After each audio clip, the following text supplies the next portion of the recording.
ខ្ញុំបាទស្រីតារាសូមគ្រប់នឹងជម្រាបសួរដល់ប្រិយមិត្តទូរទស្សនិកជនជាទីមេត្រីគិតមកទល់នឹងពេលនេះឃើញថាមានរយៈពេល4ថ្ងៃទៅហើយដែលភាគីថៃបានបាញ់ស្រោចដោយកំភ្លើងធំមកលើដែនដីរបស់កម្ពុជានៅក្នុងនោះខេត្តដែលរងផលប៉ះពាល់គឺមានខេត្តព្រះវិហារខេត្តឧត្តរមានជ័យខេត្តបាត់ដំបងខេត្តពោធិ៍សាត់ហើយនិងខេត្តបន្ទាយមានជ័យ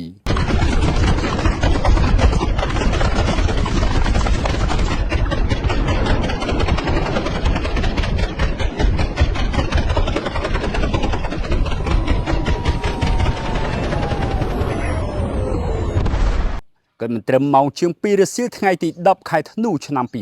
2025នេះឃើញថាក្រសួងការពារជាតិរបស់កម្ពុជាបានបង្ហាញរបាយការណ៍ដែលថៃបានឈ្លានពាននិងប្រើប្រាស់ប្រភេទកាភ្លើងត្បាល់បានផ្លោងមកដែនដីរបស់កម្ពុជាក្នុងនោះក៏មានខេត្តបាត់ដំបងឬក៏ខេត្តពោធិ៍សាត់ផងដែរប្រភេទគ្រាប់ដែលថៃបានធ្វើការផ្លោងមកដីរបស់កម្ពុជានោះគឺមានប្រភេទគ្រាប់100មីលីម៉ែត្រហើយនិង105មីលីម៉ែត្រជាមួយគ្នានោះអាជ្ញាធរបាត់ដំបងក៏បានជំលះប្រជាពលរដ្ឋទៅកាន់ទីសុវត្ថិភាពក្រោយពីថៃបានផ្លោងមកកាន់ខេត្តបាត់ដំបងចំណែកនៅបណ្ដាខេត្តផ្សេងដូចជាខេត្តឧត្តរមានជ័យខេត្តព្រះវិហារហើយនិងខេត្តបន្ទាយមានជ័យនោះក៏ត្រូវបានប្រជាពលរដ្ឋជំលះទៅកាន់ទីសុវត្ថិភាពផងដែរគិតមកទល់នឹងពេលនេះគឺមានរាប់ម៉ឺនរាប់សែននាក់ទៅហើយស្នូសំលេងដ្រូនពីឃាតរបស់យោធាថៃប្រភេទ F16 នៅតែបន្តទម្លាក់ហើយនឹងផ្លោងចូលដីកម្ពុជាគិតត្រឹមថ្ងៃទី10ខែធ្នូឆ្នាំ2025នេះថៃនៅតែបន្តឈ្លានពានមកដីកម្ពុជាដោយមានការប្រើប្រាស់ប្រភេទ drone F16 បានធ្វើការផ្លោមមកដីរបស់កម្ពុជា